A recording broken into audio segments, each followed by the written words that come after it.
Welcome to the Little Bit of Life podcast, where we talk about what we think but don't always say. Settle in, get comfortable, and let's dive into today's episode together. You're right where you need to be. Hey, everybody. Welcome in Little Bit of Life podcast right here with your host, Little. We are talking POTS. We have had this guest on before. I cannot believe it's been almost a year. May 28th, she was on with us talking about POTS, getting her diagnosis.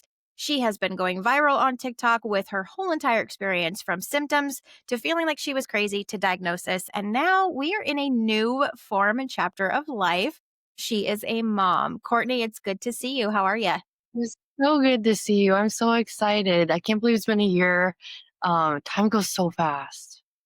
I know. We were talking on your episode May 28th, which I will link in the bio description for you guys. If you don't know what POTS is, if you're kind of listening to this episode and you're like, oh, I really want to know more. It's a very insightful, informational type of episode because we both have POTS. We have a very similar experience of feeling like we're crazy. We didn't know what was wrong with us. We had to go through multiple medical testing and appointments and specialties that we never really realized what was wrong with us until we got that diagnosis, but it didn't really change our life. It's just a title on a piece of paper. In that episode, we were talking about the potential interest of you becoming a mom, and now you are a mom of a little one. Congratulations. Yes. Thank you so much. It's so crazy.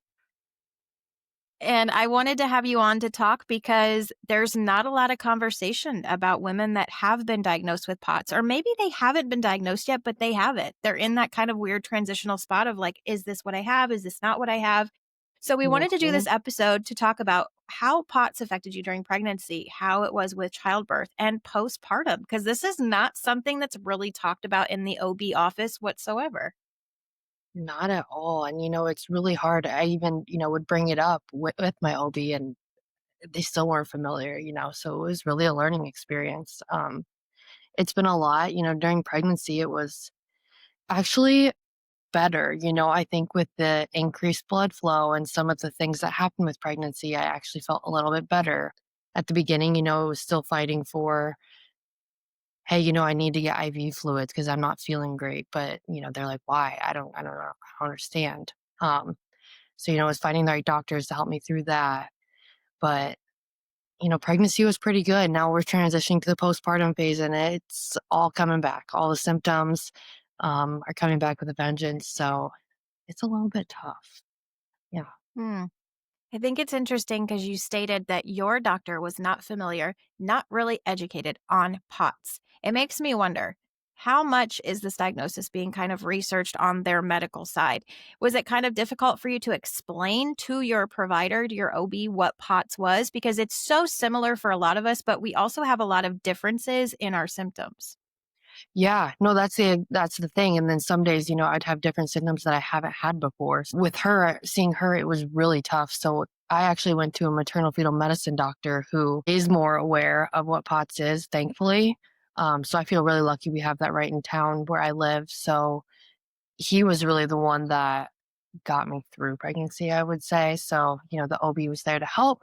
I tried to explain as much as I could to her because she was the one that was going to deliver. Um, but, it was hard. I really had to advocate. That was my biggest worry when I went into delivery. I was like, hey, I really need you to listen to this. This is what I need. I did a lot of research. Um, so, yeah, it was hard explaining to that. She just, it's something she doesn't know about. So it was new. Mm-hmm. With POTS and pregnancy, some may experience symptoms improving, some may actually receive them worsening, some may actually have absolutely no change at all. That was Yeah. probably one of the first things when you did your, social media announcement. It was almost like I felt terrible for asking, like, how are your symptoms? How are you feeling? Because I Yeah. feel like that diagnosis takes over your life and becomes you versus you are POTS and your name is Courtney versus I'm Courtney and I have POTS. I feel like it Yeah. almost takes over. Did you feel that with your pregnancy of like people are almost like hovering over you because you have POTS? I would say, in yes. I mean, I got a lot of help though, so I'm really thankful. But, people would ask a lot more like, how are you doing? Because it would be different, and how was it going to look? And, for the most part, I was really thankful because I like the questions, like I like to spread awareness more. And it's really nice for people to check in. But it really was like, people being worried, like, are you going to get worse? Are you going to get better? Or are we going to have to, step in more? So thankfully for me, I was so lucky that it did get better. I still needed a lot of help, but I guess I was lucky. With pregnancy and POTS, it doesn't impose a risk. It doesn't give you an increased risk of being pregnant. But I think Mhm. what's key in this educational aspect of this episode is it brings on complications, but it also brings on a sense of management that I think is crucial. I mean, the normal female that chooses, to get pregnant, you can't take medication anyway.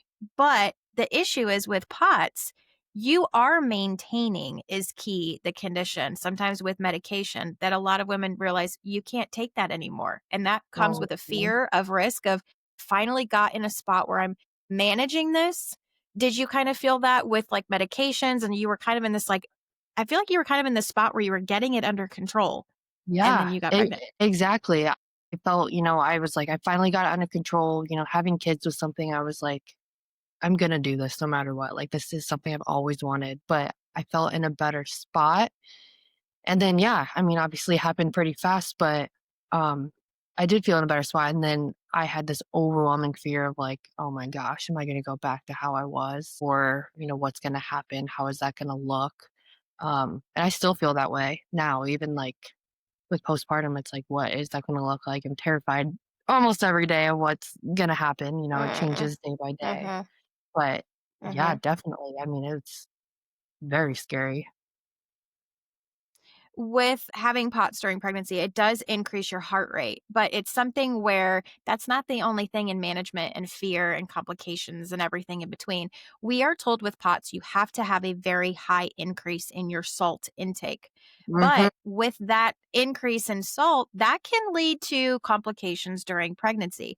Did you feel like you had more of an increase in your salt, or did you actually decrease, or were you kind of the same? With me, I kind of stayed the same. Like you said, it could have other complications. So I was like, I don't really personally want to, risk that with more salt with, the heart issues and who knows what that could be.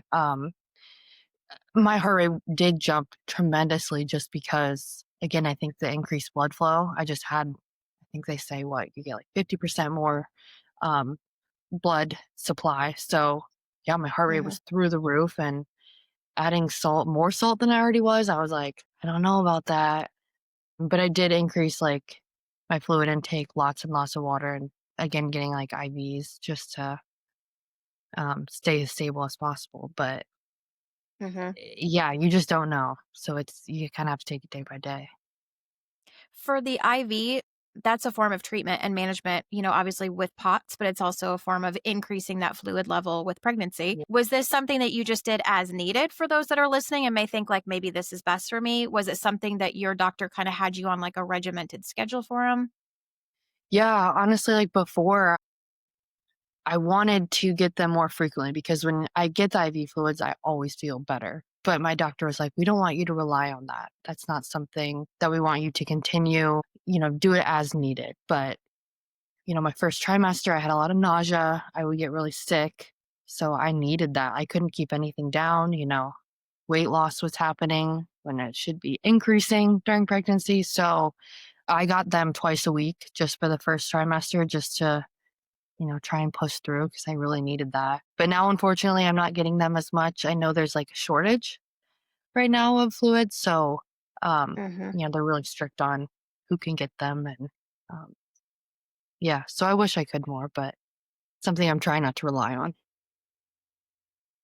It's always that hard spot of like, I have found something that works for me that makes me be able to live. I don't even like to say normal. I think we brought that topic up in that Yeah. title in the first episode. But when you find something that works for you, it is so difficult not to rely on it because our Mhm. day to day, our hour to hour, our minute to minute is so different. And it's something where on the outside, we look healthy. We look normal. Mhm. Even on social media, people, I love that more people like you are coming out and saying, like, I have POTS, but I did go ahead and say, this is scary and I don't know what this looks like in pregnancy, but I'm still going to do it anyway because this disease, this diagnosis is not going to stop me. But I think Mhm. it's crucial to show this other side of postpartum and being a mom. You're tired anyway, you have lack of sleep, your body has gone through so much, but So yet much. your immune system is down and your entire body is just in havoc from POTS. During birth, epidural is always obviously something Mhm. that they want to do as early as possible to prevent and kind of manage the pain because this obviously is reactive to that tachycardia. So, how was your birth experience? Did you feel like you had control over your heart rate and everything going on?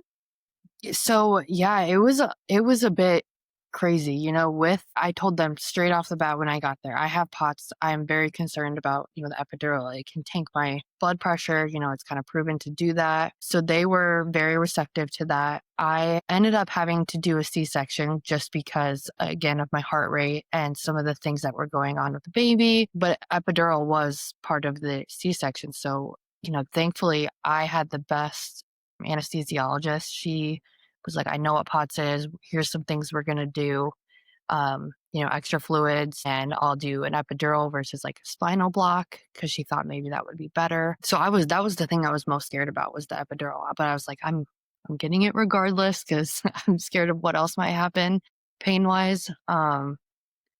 But yeah, it did tank my blood pressure, but she was able to help manage it. She was really great. So I got extra fluids afterwards, which is so important because that kept me stable for the next few days.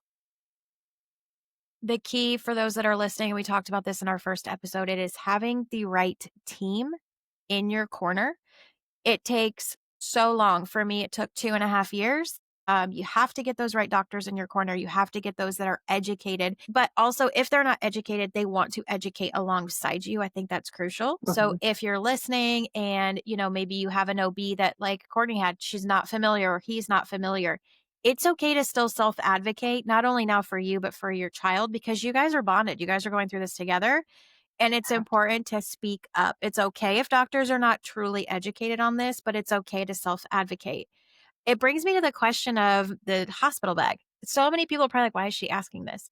When we travel with POTS, our kind of luggage isn't usually the same as others. Sometimes we have to have electrolytes in there. We have to have a salt packet. We have to have sunscreen. We have to have like all these weird things. So, anything different in your hospital bag for prep? That's an interesting question. I was making a video about what I'm packing for the hospital, and I brought my own electrolytes because, again, I just don't know. I didn't know what to expect either. I didn't know what they would be willing to give me, what I needed. So yeah, I a lot of electrolytes. I packed all my comfort items, blankets, compression socks. Um, because that's not something they give you either. So nothing Hmm. probably too crazy, but I would definitely feel like I had a lot of comfort items because, with POTS comes anxiety too sometimes. And so, yeah, anything I could bring that made it feel like more at home. And a fan. I brought a fan too because you know how we can get like really hot and then cold. And Uh-huh. then, um, say I had a little fan that I would sit on there just for myself. So, yeah, nothing too crazy, but some of the basics that we probably all carry with us. With you bringing up the topic of anxiety with POTS, it's really something that needs to be talked about, especially during pregnancy. You had a Well, very rough first trimester. You were always posting like, "Oh, let's see what I can eat today. Let's see what I can do." Did you have anxiety through the whole duration of pregnancy? Because one, first pregnancy, you're going to be anxious anyway. Two, yeah. you add POTS into this and you didn't have any worsening, but you're kind of maintaining and you leveled out. Did you have that anxiety of like, when is it going to be the day I wake up and this just turns completely upside down? Yes, every single day, and I still feel that way because 'cause I'm like, postpartum, my heart rate went from, up here to now down here, so it's complete 180, like, change, so I'm like, "When is this day gonna be where I'm not gonna feel so good anymore?" Mhm. And, yeah, and every day with pregnancy is different, like, you have new symptoms, you wake up feeling, like, completely fine one day, terrible the next day, and then there's, like, a new symptom, then you feel the baby moving. So, yeah, every day I was like, "What's gonna be next?" So, luckily, I had to see a maternal fetal medicine doctor weekly, so I was able to ask those questions and be like, "Is this normal?" what can I expect? He thankfully had somebody that had POTS that has went through it, so I was able to connect with that person and hear how it went for them. So that gave me a lot of hope.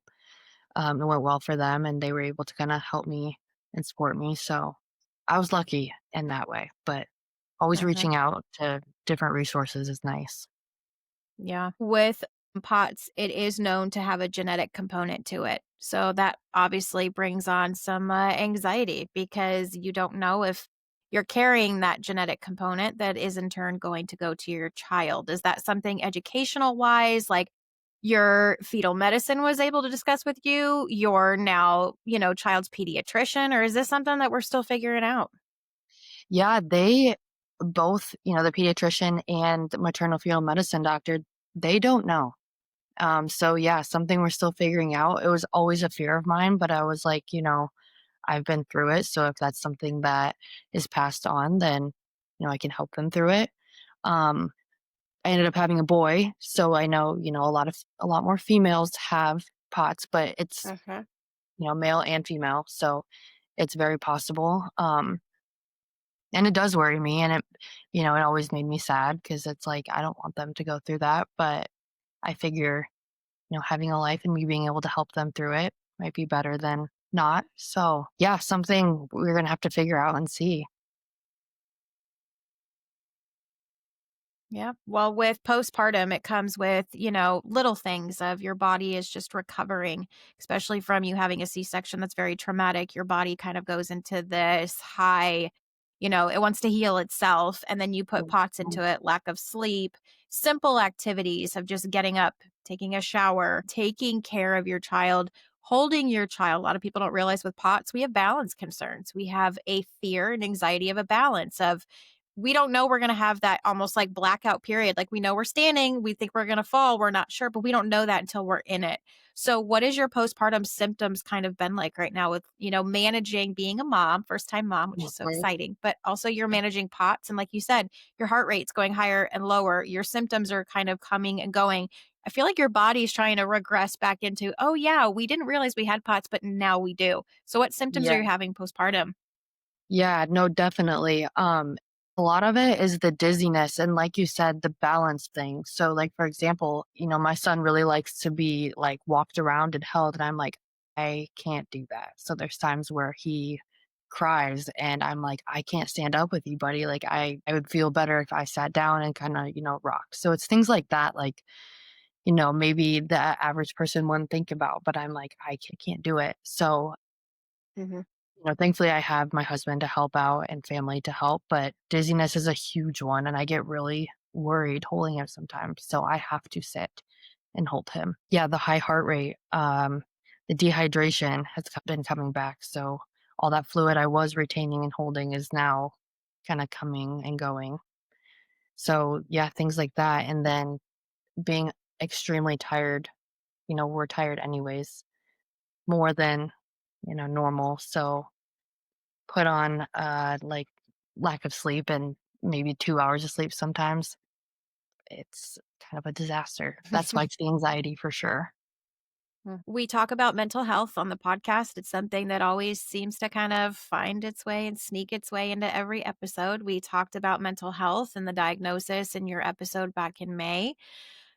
It's really hard to have POTS because you feel like you are less than, you feel like you can't keep up, you feel that you're different, you don't look different on the outside, you appear like your normal self. It's embarrassing sometimes to admit that you can't do something because you will Mhm. literally physically push yourself to that limit.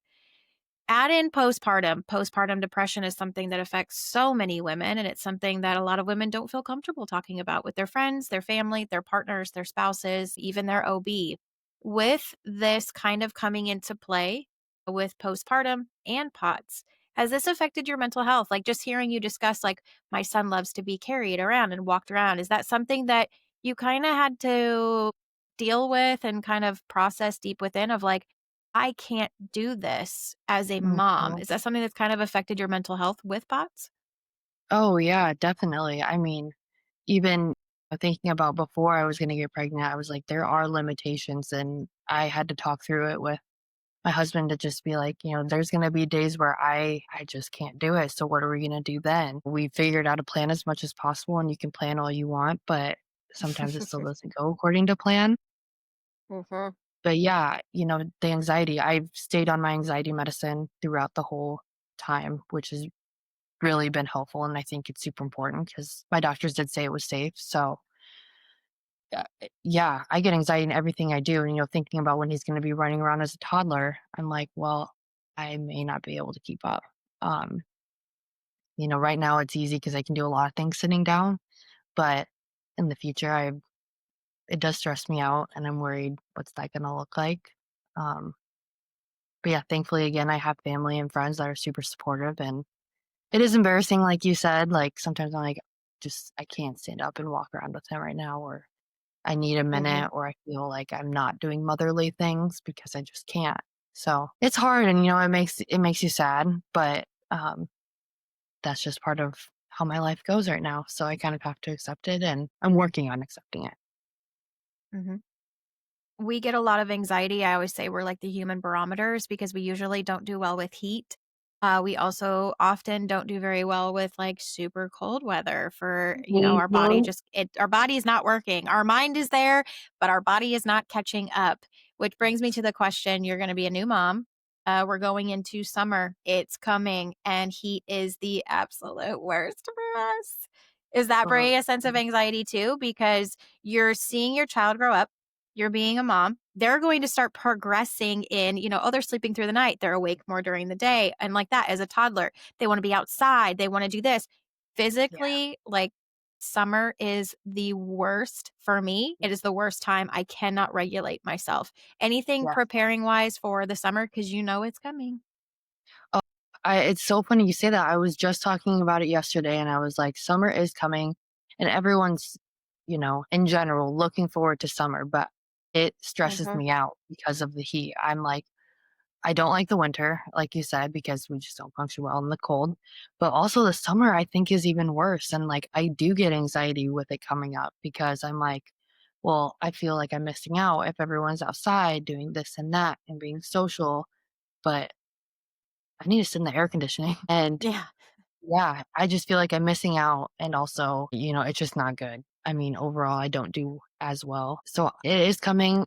Nothing to prepare it. You can't stop it. So I'm really going to have to focus on, you know, having my electrolytes, increasing that. I've kind of slacked because it's hard, when you're busy and taking care of someone else, you forget to take care of yourself sometimes.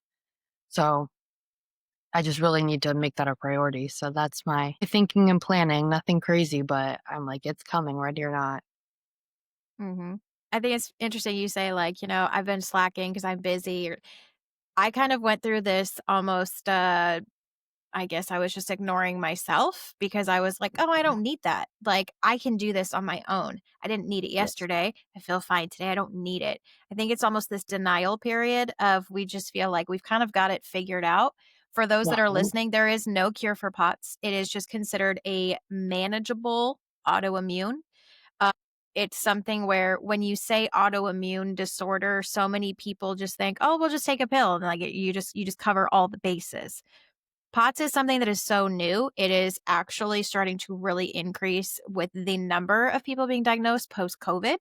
I think that's very interesting. I was one of those cases. I usually got sick as a kid and I just never really felt like myself, but it was always, oh, you have a ear infection. Oh, you have, strep throat. You have this. And it always just kind of was passed on to something else. Then I started going into high school and it was, oh, you have fibromyalgia. And I'm like, no, like I just don't feel right. Then it turned Uh-huh. into you're just dehydrated. Then it just always kind of like snowballed into something else and something else. So I think it's incredible, one, that we're educating people on POTS. And I'll put the whole entire description, obviously, in that bio if you're not familiar with what POTS is, because I think a lot of people may feel like there is something wrong with me. And I know there's something wrong with me and I'm not going crazy, but it's not being diagnosed yet. It's very hard to get diagnosed. Some people do it very quickly, which, I mean, Yeah. you need to play the lottery and get a ticket because if you can get this diagnosed so quickly, you're in the greatest hands possible. But I love what you're doing. You've made this very open and public on your social media platforms. But I think now you're coming into your own of being a mom because, Mhm. like I said, I don't think this is really being talked about with moms. And it brings me to the question, are you considering, obviously you have a newborn, so it's not like right away, but would you consider with your experience for the first pregnancy, would you want to have more children? Yeah, I do. So far, it's hard. It is not easy at all. It's hard for anybody. But then, taking care of yourself on top of it because you have to is even harder. But it's like like a risk reward type thing. It is so rewarding. I mean, so far, again, it's still new. He's only like 6 weeks old, but I would. We'll see if that'll change with him getting older and, having a boy. He likes to probably get in the dirt and we'll see how that works. But yeah, so far I do. And I know on my post, there's a lot of people that are like, I'm so scared to even have one Uh-huh. kid, let alone multiple. But again, it's so rewarding. And if you can get the right people behind you, the right team of doctors, the right support system, I think it's totally worth it. I would definitely do it again. And again, like I said, during pregnancy, I felt better. So having that for that 9 months was nice. But then, you have to deal with the consequences after. But Mhm. overall, a super good experience. It is scary and it'll always be scary, but having to deal with the POTS and diagnosis was more scary to me, actually. People will say, what was worse, like what you went through with your POTS stuff or, giving birth and having a child? And I was like, honestly, my POTS stuff. So if you can get through that, I feel like you can have kids. I mean, Hmm. yeah. In your episode in May when you were considering, you're like, "We might be thinking of, starting a family." There was a lot of fear, you can hear that in your voice of even saying that and putting it out there. Mhm. What was your biggest fear of being pregnant with POTS that actually didn't happen? Like, it was something where if you could go back to yourself back in May now and say, like, "This didn't happen," you don't have to worry and put the energy into this because it was something that never happened. What was your biggest Yeah. fear of being pregnant with POTS? Yeah, it was definitely the spot I was in when I had that huge flare for 3 months. I had to take off work because we didn't know what was wrong. I was in and out of the ER. I was terrified of going back to that spot. I was in such a bad place mentally. I had to get help even walking to the bathroom. Again, like I said, I took off work. I couldn't even get up out of the couch. I was so scared about going back to that place, but having gone through that, I was like, I know what to do now. I know what this is. We can deal with it. So I didn't really go back to that spot. I knew how to deal with it. And that was my biggest fear. I never wanted to go through that again. It was horrible.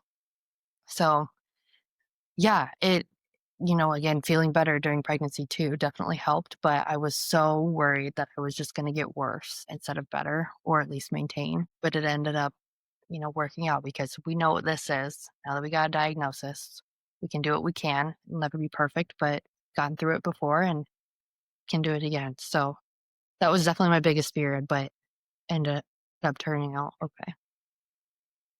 A lot of people that have POTS also have underlying other autoimmune and conditions that kind of pop up when you least expect it.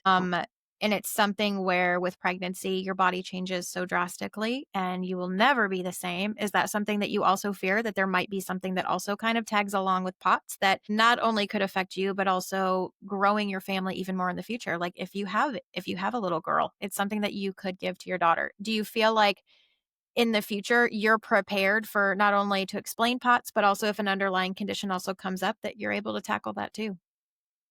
Yeah, it's definitely scary because I mean, they say you're never the same after pregnancy, and it's true. Like my body is not the same at all, and it's changing still day by day. And I do worry because I don't know what that will look like. But again, having gone through what I did with the doctors and just figuring it out for myself, I do feel like anything else that comes up, I probably could figure it out. It gives you a sense of confidence too, looking back and being like, wow, I did get through this. So could it get I mean, it could get worse. It definitely could, but I got through that. So I feel like, who knows what'll happen, but I feel like I could maybe get through it, especially with having the support system that I do. I mean, having somebody is definitely it's it changes everything for me. I'm so lucky to have my husband and my mom who were huge advocates for me. So, Mhm. yeah, I think with them too, I can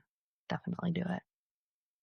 There's a timeline of POTS. It's that anger and frustration, and then it's this determination and drive to find out what the answer is. Even when doctors just tell you, well, you have this, and you go and you Mhm, sit in the car and you have this moment of a breakdown where you're just sobbing and you're like, I know that there's something wrong and I just have to figure it out, but I don't have the energy to get from point A to point B. Then comes this mhm, like kickstart and it really fuels you and you figure that answer out. I mhm, think for those that are that may be listening and they're like, "Oh yeah, I've reached that point. Like I have the diagnosis and maybe you're a mom. Maybe you have older children and you just now got this diagnosis. It's not just, birth and postpartum. Maybe you've had this for a long time and you're finally getting an answer." I think the number one key that is over all of this is acceptance. That is the hardest part, no matter what you're going through with POTS, is accepting. For you, it's accepting, I may not be able to do what this mom does, but you know what? I'm still a mom and I'm still able to do an incredible job in my own way. yeah, If you are looking at growing your family, it's that anxiety and fear, not allowing that to take over, and it's that acceptance. And I think it's great because you always talk about your community and your support system. That comes, I personally think, with acceptance because it's learning to let go and it's learning to ask for help.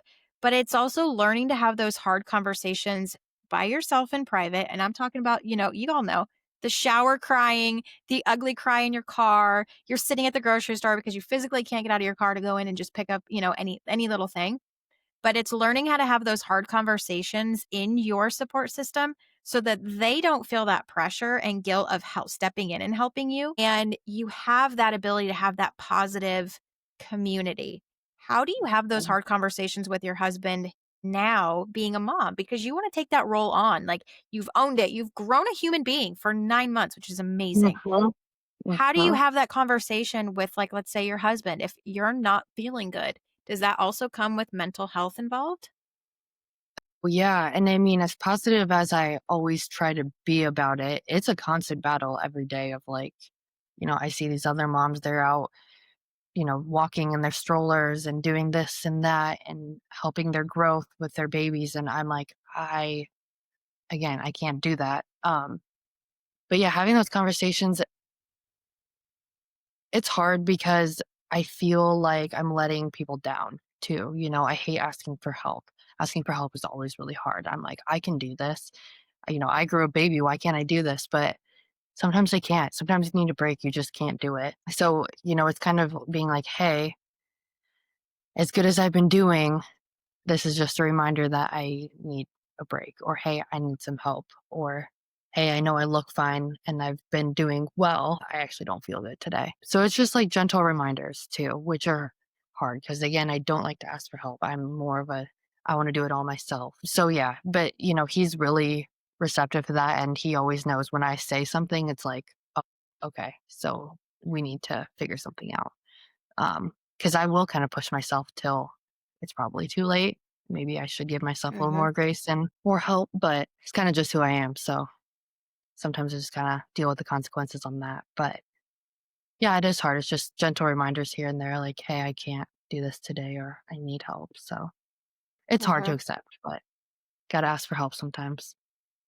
I think those that were diagnosed with POTS, I think we're probably given it because we're the most stubborn people on the planet. We don't like to ask for help. It was Yes. interesting. I was on this feed and it was something with, lupus and autoimmune and POTS, is kind of jumbled up into that. I saw a female and she's like, my husband doesn't get it. My mother-in-law doesn't get it. My friends don't Oh, get it. She had a dry erase board. It was a calendar. She got it from Walmart, super cheap. She got a red and a yellow. And it's interesting because she's like, some days, like, I don't physically want to say I don't feel good. I want people to just see it or feel it, but they can't. yeah. So she goes to the calendar and she'll mark a red X on the days that like she wakes up and something's not right. So that her husband knows when he walks in the door, like it's one of those days.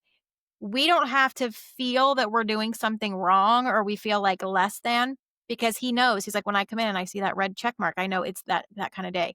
But it was interesting because she took a picture of it because she's like, I don't remember the days I feel good or the times I don't. So she took a picture of it and then was able to take that into her doctor and was able to say, these are how many days I had bad days. These are days that I had okay days, which are yellow. But it was kind of like her tracker, but it was like a communication tracker with her support system. So she's like, I don't want to say I'm not doing something today. And I'm like, really? I That's love all it that. takes? Like, genius idea. I love that because it's like it's so unfair that we have to say that sometimes, and it sucks to say because you don't I don't know, it feels like a failure to me, and it makes me Hmm. more down when I have to say it. So I love hearing that. That's a great idea. Hmm. Well, I'm super excited that you were stopping by today. And we're talking from pregnancy to birth to postpartum to balance. Everything with POTS is balance because we're usually off balance. So I Mhm. appreciate you coming on, sharing this experience. I'll put all your information in the bio description. I think you're now coming into this great educational strength of yourself because you have I POTS. love that. You figured it out. You've accepted it and now you're a mom. So you're able to help so many other people through that fear and anxiety of like, you can do it, you can push through Mhm. it. And this is the risk versus reward you get on the other side. Definitely. I love that. I love hearing that because I wasn't always positive, so it's good to have some positivity and hopefully help people. Yep. Well, you're doing an awesome job. Keep going. We can't wait to see your journey as a mom. We can't wait to see your little guy grow up. I'm so excited for you in this new chapter. And I'm excited that you did not allow a diagnosis to determine the rest of your life and what your family looked like. So excited to follow along the rest of the journey with you. Yes, thank you so much, and thanks for giving the platform to be able to talk about it because it's, again, so important, so I really appreciate it. Always, always. We'll always be talking about pots. Mhm. Thanks for tuning in to another episode of Little Bit of Life podcast. Don't forget to leave your feedback over on YouTube. Hit that subscribe button, and we'll see you next time. Until then, take care and keep showing up for yourself.